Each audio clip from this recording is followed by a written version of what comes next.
Proses pemadaman pabrik minyak goreng PT Agroraya Mas di Kelurahan Seimati, Kecamatan Medan Nebuan, Kota Medan, Sumatera Utara masih berlangsung. Petugas pemadam kebakaran masih berjibaku memadamkan api. Bahkan sejumlah petugas pemadaman harus ditarik mundur karena mengalami kaki yang melepuh. Kebakaran diduga berasal dari salah satu bangunan pabrik, tempat pengepakan barang, hingga kini petugas terus melakukan pengamanan untuk menjaga aksi-aksi kriminal. Kalau karyawan tadi sudah kita lakukan himbauan untuk segera mengungsi, kemudian mengambil barang-barang yang penting segera diungsikan. Jadi karyawan sudah diungsikan, tinggal gedung lah yang kita indikan evakuasi nanti. Informasi awal dugaan dari mana? Ya. Informasi awal tadi dari mana Pak dugaan api? Dugaan api tadi kita belum tahu, dari gudang hardware ya, peralatan. Hingga malam hari petugas pemadam kebakaran masih terus melakukan proses pemadaman, sebanyak 20 lebih mobil damkar dikerahkan. Laporan terakhir tidak ditemukan adanya korban jiwa. Kerugian akibat kebakaran ini mencapai miliaran rupiah. Dari Medan, Sumatera Utara, Yuda Bahar, iNews melaporkan. Aparat kepolisian dari Resmo Polsek Panakukang bersama Jatanras Polrestabes Makassar dan Resmo Polda Sulawesi Selatan meringkus 3 dari belasan anggota geng motor yang melakukan penganiayaan kepada seorang warga di Jalan Petarani, Kota Makassar.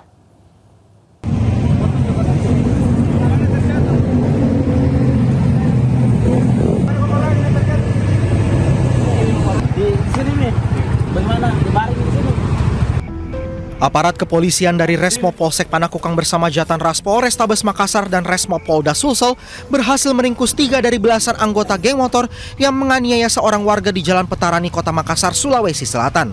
Penangkapan ini dilakukan setelah polisi menyelidiki dan mengidentifikasi pelaku berdasarkan keterangan dari saksi di TKP. Pelaku lainnya beserta senjata tajam jenis parang yang digunakan pelaku masih dalam pencarian.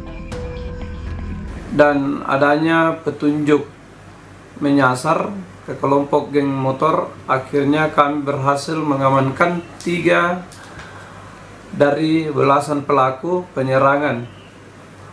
Untuk ketiganya kami telah amankan ke Polsek Panakukang guna proses hukum lebih lanjut. Sementara untuk kondisi korban hingga saat ini masih menjalani penanganan medis di rumah sakit usai menjadi korban penganiayaan di bagian kepala dan tangan. Akibat perbuatannya pelaku akan dijerat pasal 170 KUHP dengan ancaman kurungan 5 tahun penjara. Dari Makassar, Sulawesi Selatan, Muhammad Nurbone, iNews melaporkan. Dari Makassar kita beralih ke Jawa Barat. Pemirsa, Satres Narkoba Polres Cimahi melakukan penggerebekan terhadap seorang ibu rumah tangga yang menjual sabu di kawasan Melong, Kota Cimahi, Jawa Barat pada Rabu sore.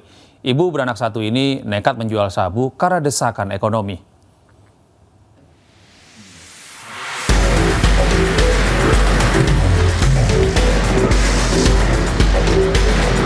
Sejumlah anggota dari Sat Narkoba Polres Cimahi melakukan penggerebekan terhadap seorang ibu rumah tangga yang menjual sabu di kawasan Melong, Kota Cimahi, Jawa Barat.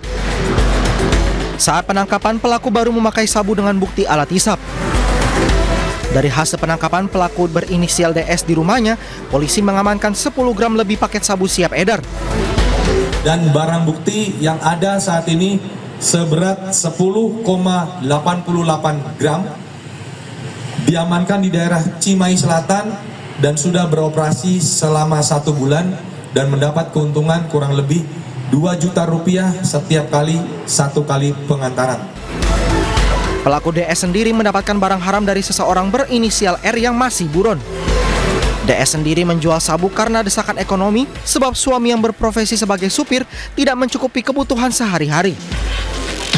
Kini DS harus meninggalkan anak dan suaminya guna mempertanggungjawabkan perbuatannya dan diancam hukuman 5 tahun penjara.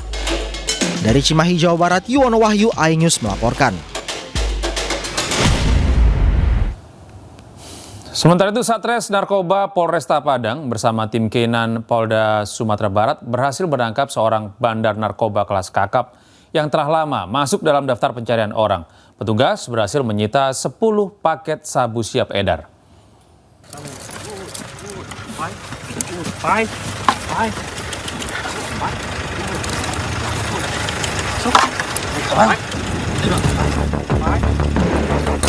Inilah Yuda yang merupakan seorang bandar narkoba berhasil ditangkap Satuan Reserse Narkoba Polres Padang di rumah kontrakannya di kawasan Gadut, Kota Padang. Dalam operasinya tersebut petugas mengerahkan anjing pelacak untuk menggeledah pelaku dan hasilnya ditemukan 1 paket kecil narkotika jenis sabu di kantong baju pelaku. Tak berhenti di situ, pengembangan dilakukan ke rumah pelaku di Lubuk Kilangan dengan kembali menggunakan anjing pelacak.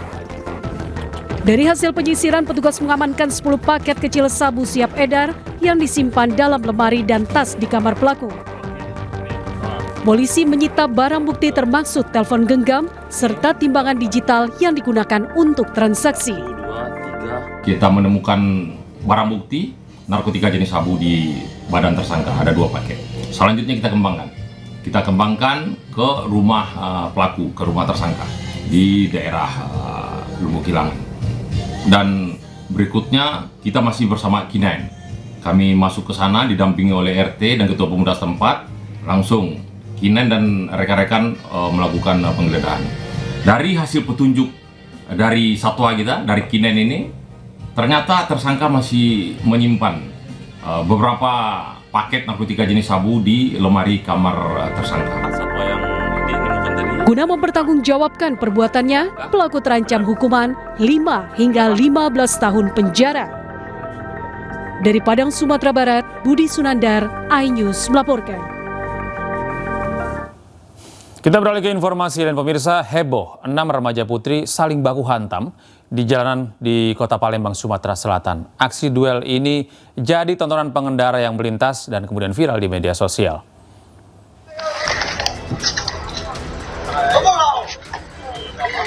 Pengendara di Jalan Senopati, Palembang, Sumatera Selatan dihebohkan dengan adanya keributan 6 remaja putri saling baku hantam dan viral di media sosial. 3 pasang remaja berdua bergelut di jalan dan ironisnya tak ada yang melerai. Keributan remaja SMP putri ini saat mereka pulang ke sekolah. Saat ini petugas sudah ke lokasi TKP dan melakukan penyelidikan, melakukan penelusuran siapa-siapa dan dari sekolah mana ke-6 remaja putri yang bertikai. Untuk setelah kejadian juga sudah langsung kami datangi untuk di lokasi tersebut bersama dengan patroli dan juga Babin.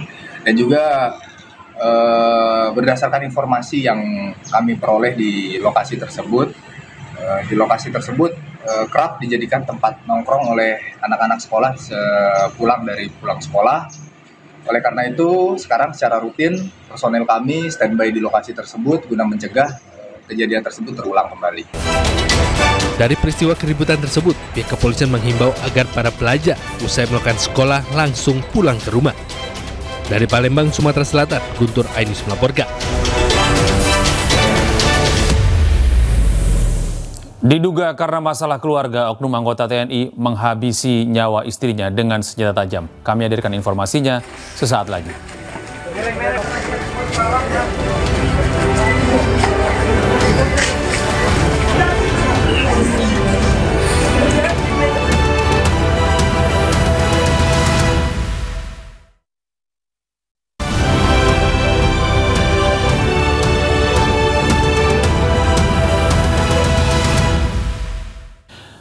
Terima kasih Anda masih bersama kami di iNews Malam. Pemirsa, diduga kecanduan judi online, oknum anggota TNI berpangkat Sersan Mayor di Binjai, Sumatera Utara tega menghabisi nyawa istrinya. Korban ditusuk dengan senjata tajam.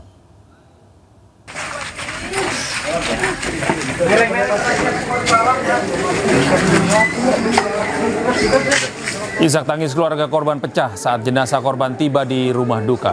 Korban tewas setelah ditusuk suaminya yang merupakan oknum anggota TNI berpangkat Sersan Mayor berinisial TDA. Menurut keterangan saksi, pelaku menusuk korban saat hendak mengantarkan anaknya ke sekolah. Sebelum dimakamkan, jasad korban dibawa ke rumah sakit untuk umum di Binjai untuk menjalani visum. Sementara pelaku sudah ditangkap saat akan melarikan diri. Pergi sekolah, tiba-tiba suaminya datang membawa pisau langsung menyerang si korban. Pisaunya pisau apa? Pisaunya Kalau saya tidak salah Sangkur. Suaminya sendiri Tugasnya di Pos Kodam. Oke. Satu bukit barisan. Sekarang ini bagaimana penanganannya, Pak? Info terbaru tadi yang saya dengar suaminya sudah ditangkap, diamankan, dapatnya di Bandara Kuala Namu.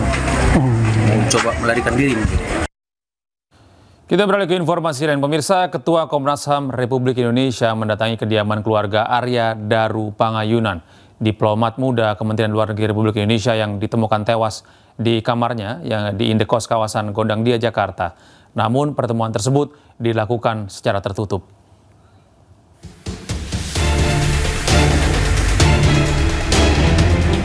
Komnas HAM mendatangi kediaman Arya Daru Pangayunan, diplomat Kemenlu yang tewas misterius di kamar indekosnya di Menteng, Jakarta. Pertemuan Ketua Komnas HAM dengan keluarga Arya Daru Pangayunan ini berlangsung secara tertutup di rumah keluarga yang berada di Jalan Munggur Banguntapan, Bantul, Yogyakarta. Kedatangan Komnas HAM ke rumah keluarga Arya Daru Pangayunan untuk meminta keterangan dari keluarga terkait meninggalnya Arya Daru Pangayunan di kamar kosnya. Ya, kami meminta keterangan kepada keluarga korban. Itu aja dulu ya. Ya. Ada pertemuan baru atau seperti apa, Bu? Nanti saja, itu aja dulu. Apa aja yang digali, Bu? Belum bisa. Nanti aja disampaikan Bu, nanti ini ya. bisa Komnas HAM turun ke sini, emang ada pelanggaran HAM berat, Bu? Nanti kami sampaikan. Pertemuan tersebut berlangsung selama 3 jam dan tidak banyak yang disampaikan oleh pihak keluarga pada awak media. Dari Bantul, Yogyakarta, Trisna Purwoko, iNews melaporkan. Sementara itu, Komisi Kepolisian Nasional atau Kompolnas kembali melakukan pemeriksaan di tempat kejadian perkara meninggalnya diplomat muda Kementerian Luar Negeri Arya Daru Pangayunan. Kompolnas menyatakan posisi kunci di kamar korban menjadi salah satu temuan penting seiring dengan penyidikan dengan Polda Metro Jaya.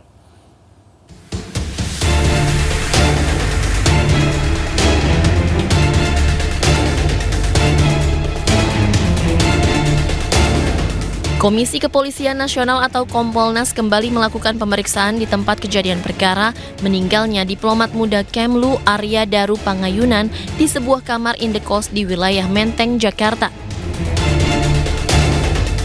Kompolnas meneliti kondisi kamar mulai dari plafon, saluran air, kasur hingga posisi kunci yang diperagakan langsung oleh penjaga kos.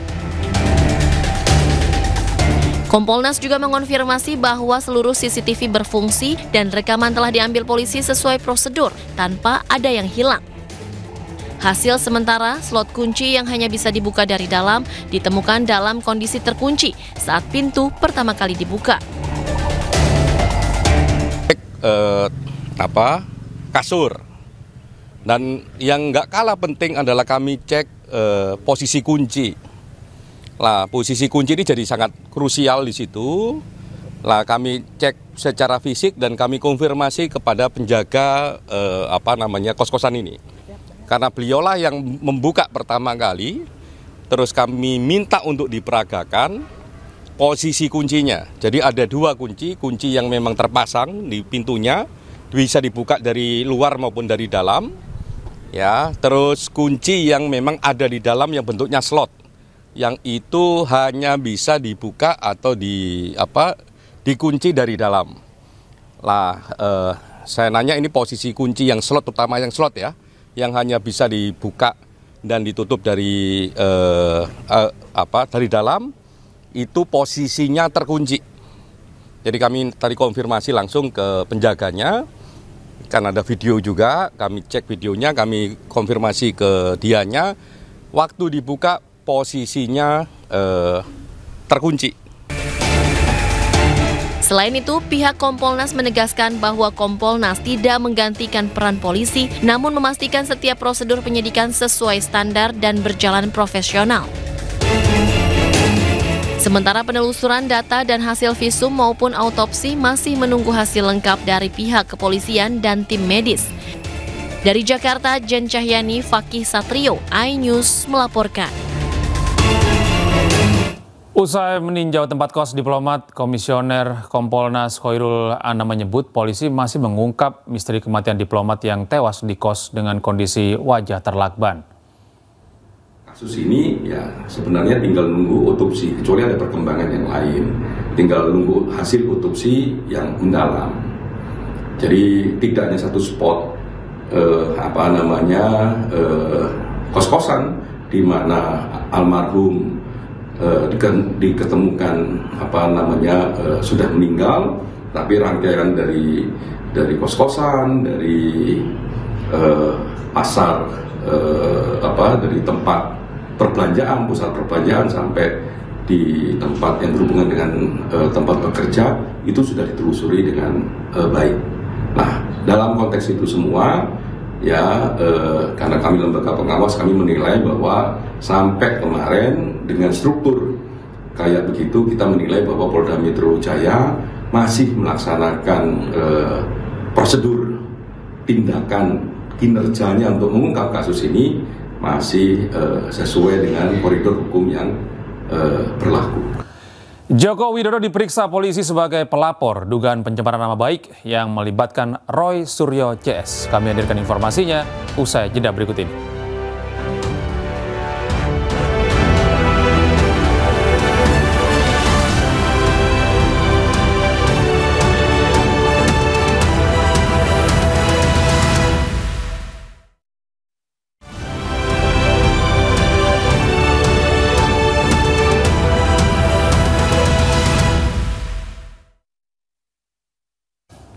Pemirsa, Presiden ke-7 Republik Indonesia Joko Widodo diperiksa polisi sebagai pelapor dugaan pencemaran nama baik yang melibatkan Roy Suryo CS. Dalam pemeriksaan ini, penyidik menyita ijazah asli SMA dan S1 milik Jokowi.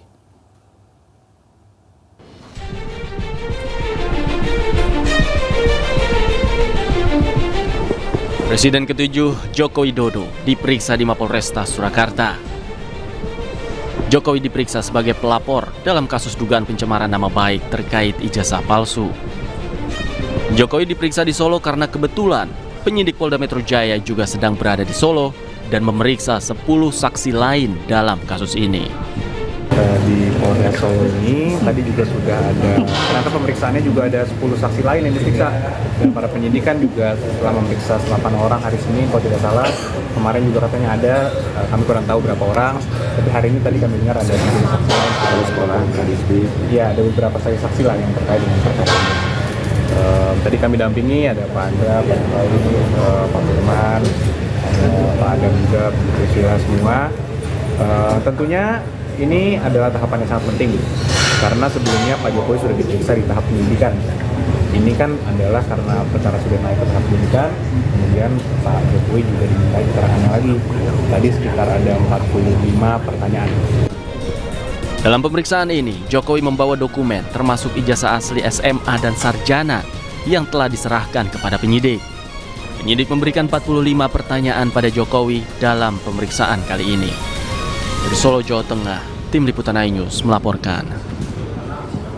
Usai pemeriksaan, Joko Widodo menyebut bahwa dirinya diberi 45 pertanyaan seputar Dian Sandi yang memposting ijazah dirinya serta soal Kasmujo yang disebut-sebut sebagai dosen pembimbingnya.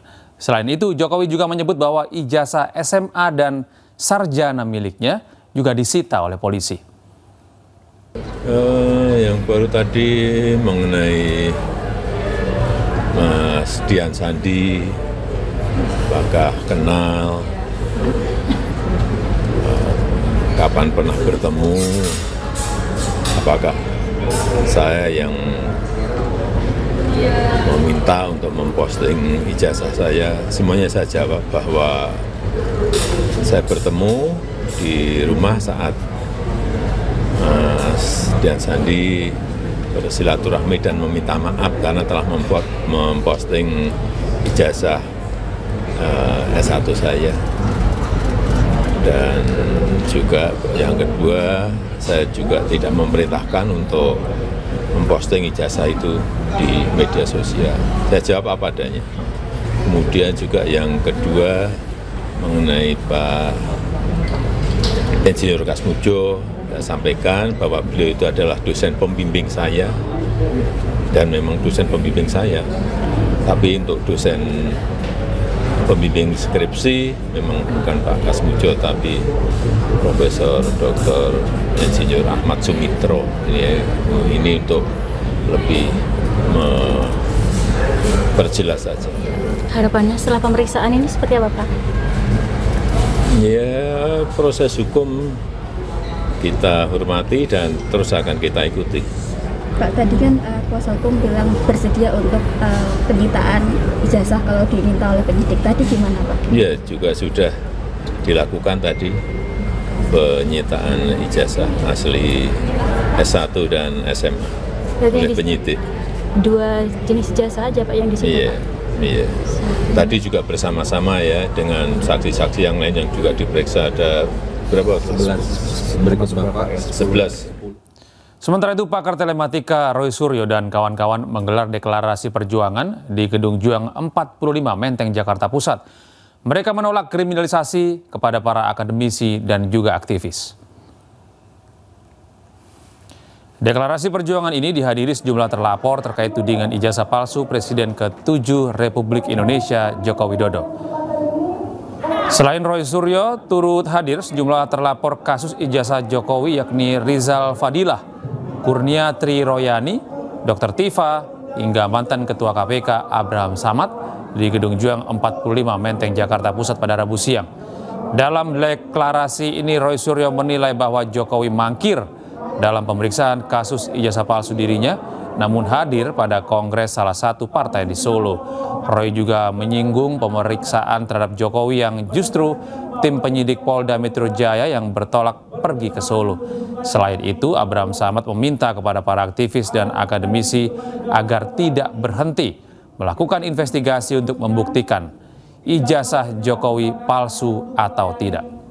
Kepentingan politik saudara Jokowi hari ini di tempat yang sangat bersejarah ini, Gedung Juang Menteng 45 ini, saya ingin teriakkan semangat. Harus berani, kita harus teriakkan kepada orang-orang, harus jujur. Ada orang yang tidak jujur, ngakunya sakit, tapi masih bisa teriak-teriak di kongres partai. Partai yang gambarnya gajah. Gajah yang artinya gak punya ijazah. Sangat ironis. Jadi kita minta politik berpulau dan saya tidak akan berlama-lama. Mari kita satukan kekuatan kita dari Jogja, Jakarta, dan insya Allah kota-kota lain.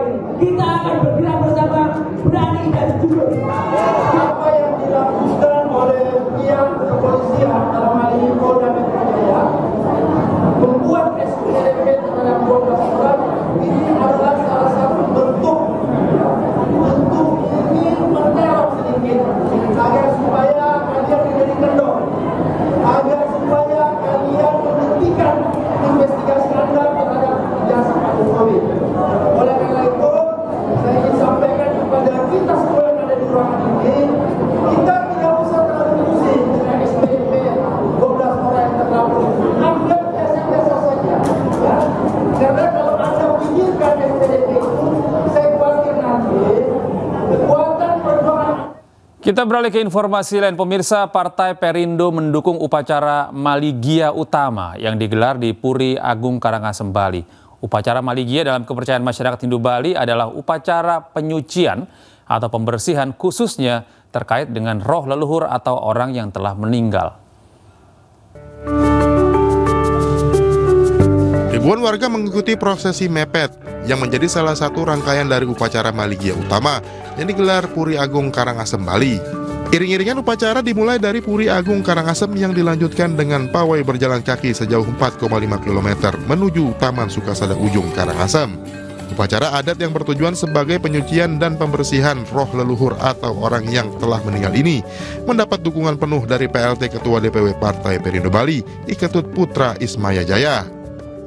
Ini suatu hal yang jadi anugerah ya bagi kami dan bagi masyarakat yang ada di Karangasem. Karena ini puluhan tahun belum pernah diadakan upacara Maligia yang besar di Puri Agung Karangasem, dan saat inilah diadakan acara upacara adat di Puri Agung Karangasem yang luar biasa. Jadi maknanya adalah beliau ini akan menjadi Betara Lingga di Piatnyan, sehingga semua pitara-pitara yang dikerjakan dalam upacara Maligi ini akan dituntun oleh Ida Terlingga yang kita PN hari ini. Hadirnya Partai Perindo dalam upacara Maligia Utama merupakan bentuk nyata Partai pimpinan Angela Tanusudibyo ini dalam mendukung kegiatan pelestarian adat dan budaya Indonesia. Dari Karangasem, Bali, Yunda Ariesta, iNews melaporkan.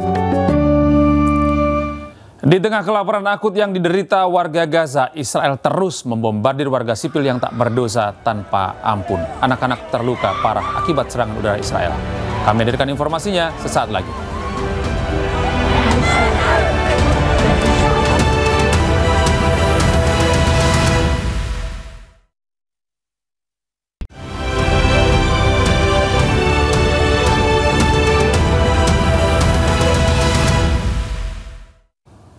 Pemirsa, di tengah kelaparan akut yang diderita warga Gaza, Israel terus membombardir warga sipil yang tak berdosa tanpa ampun.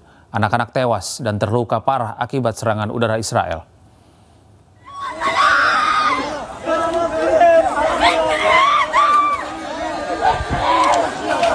Kepanikan terjadi di kamp pengungsian di Gaza Barat. Seorang ibu menangis histeris karena mendapati salah seorang anak laki-lakinya jadi salah satu korban tewas akibat serangan udara Israel.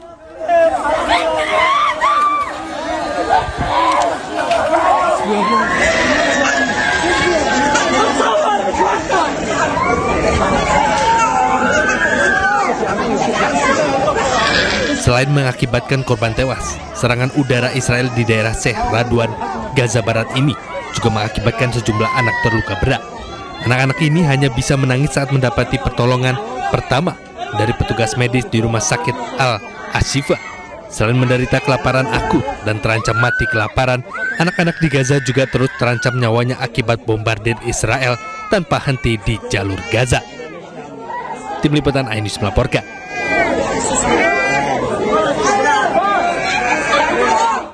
Pejuang Hamas terus melancarkan perang gerilya melawan tentara pendudukan Israel di jalur Gaza.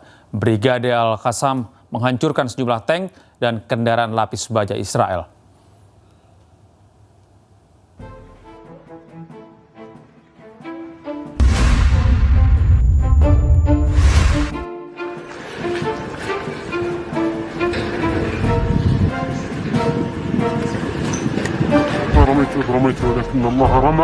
Dengan menggunakan granat berpeluncur, roket Al-Yasin 105, pejuang Hamas menargetkan tank Merkava yang melindungi buldoser-buldoser Israel saat menghancurkan permukiman warga Gaza di Jabalia, Gaza Utara.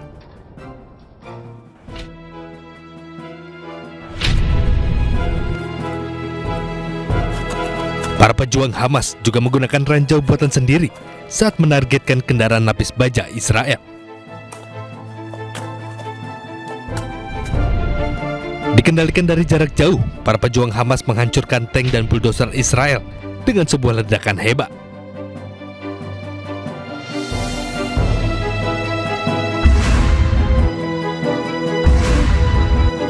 Sementara di tempat lain, dengan menggunakan Al-Yasin 107, Hamas juga menghancurkan sebuah tank Merkava Israel yang terpisah dari kesatuannya.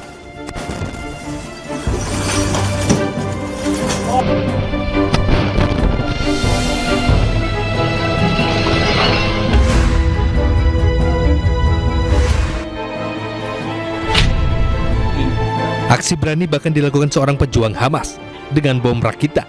Ia mendekati kendaraan lapis baja Israel dan menaruh sebuah bom untuk kemudian diledakkan.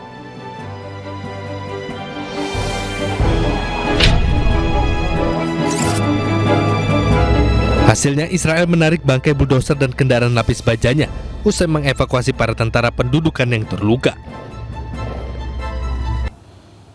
Ya pemirsa, di tengah krisis kelaparan yang terjadi, warga Gaza harus bertaruh nyawa demi mendapatkan sekarung tepung. Pasalnya, militer Israel menjadikan lokasi distribusi bantuan sebagai jebakan untuk menyerang warga.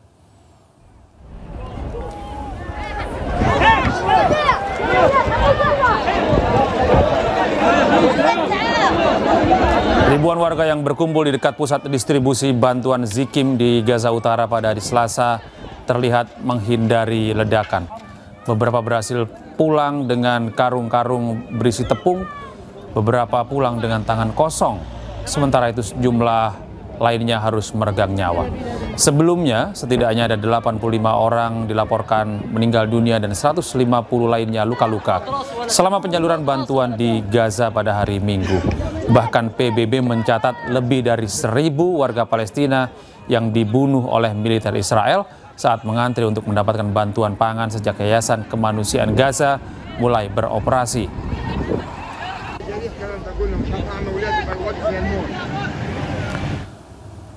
Sementara itu, pasukan rahasia Israel menculik Marwan Al-Hams, seorang pejabat senior Kementerian Kesehatan Gaza. Akibat insiden penculikan itu, 1 orang jurnalis lokal tewas tertembak tentara Israel.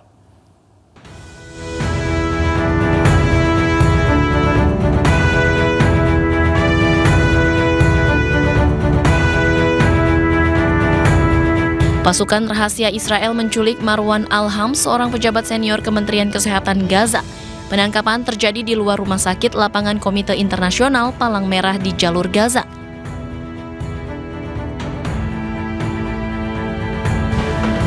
Hamas yang merupakan penanggung jawab rumah sakit lapangan tersebut sedang dalam perjalanan untuk mengunjungi rumah sakit ICRC di kota Rafah. Pasukan Israel menculik Hams dengan melepaskan tembakan ke arah Hams dan beberapa orang yang berada di dekatnya. Akibat insiden tersebut, 1 orang jurnalis lokal meninggal dunia serta melukai warga sipil lain yang ada di dekatnya. Pihak militer Israel menuduh Hams menggunakan rumah sakit tersebut sebagai kedok untuk operasi militer, meski tuduhan tersebut dibantah oleh kelompok militan Palestina. Hingga kini, militer Israel belum menanggapi terkait insiden tersebut. Diketahui Israel telah menggerebek dan menyerang rumah sakit di seluruh Gaza selama perang 21 bulan. Pemirsa, PBB mencatat militer Israel membunuh lebih dari 1.000 warga Palestina yang berusaha untuk mendapatkan bantuan pangan. Pasukan Israel menembaki orang-orang yang sedang antri bantuan.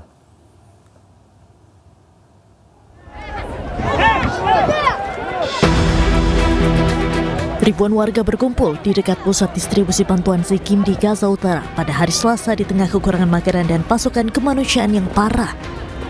Beberapa pulang dengan membawa karung-karung tepung, sementara yang lain pulang dengan tangan hampa.